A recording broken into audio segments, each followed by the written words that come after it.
So ngayon, andito kami ni Quiz Fred sa may Tinok, Ifugao, kung saan naman talagang napaka-superb ng aming experience sa aming ginawang North Loop.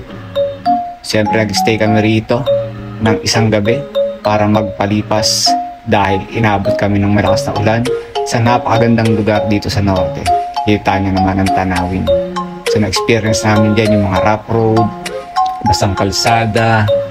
Sana naman talagang mala-adventure yung naging biyahe namin dito ni Quiz Fred. So pupunta kami ng highest point in the Philippines. Kaya eto, sabak sa matinding ahunan at maulang biyahe dito sa may Tinok, Ifugao. So hindi mo maiinday yung pagod at hirap sa biyahe dahil talaga namang amazing view ang makikita mo dito.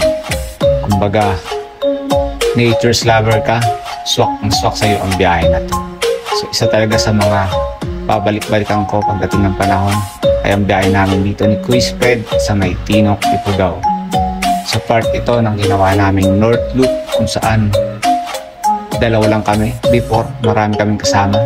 Pero ngayon, mas nag-enjoy kami at talaga namang na-thrill sa aming ginawang biyahe kasama si Entork 125. Dahil nag-explore kami ng ruta na wala sa plano. Kaya napadpad kami rito sa napakagandang lugar ng Tinok, Ifugao. Adventure mode kami ni Quiz Fred kasama siyempre ang Entork 125 mula sa TBS Philippines. So isa ito sa mga memorable na rides na aking na-experience gamit ang aking motor.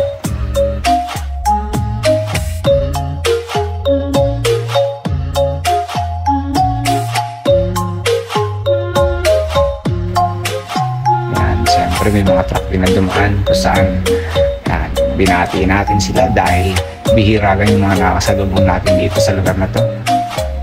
Kaya naman masasabi kong isa ito sa dapat nyong puntahan kung plano nyong magbiyahe ng norte.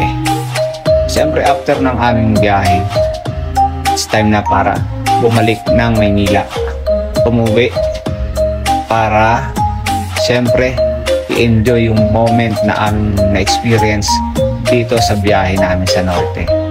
Gala Pilipinas with Quiz Fred. Kaya ano pa ba? Ready na ulit tayo sa mga susunod nating gagawing biyahe kasama ang Fredcon Intercon. Siyempre, ang gamit ko dyan pang malakas ng langis mula sa Exterior Philippines. At next month, sasama kami sa Aguila Endurance Challenge. Alright, let's go!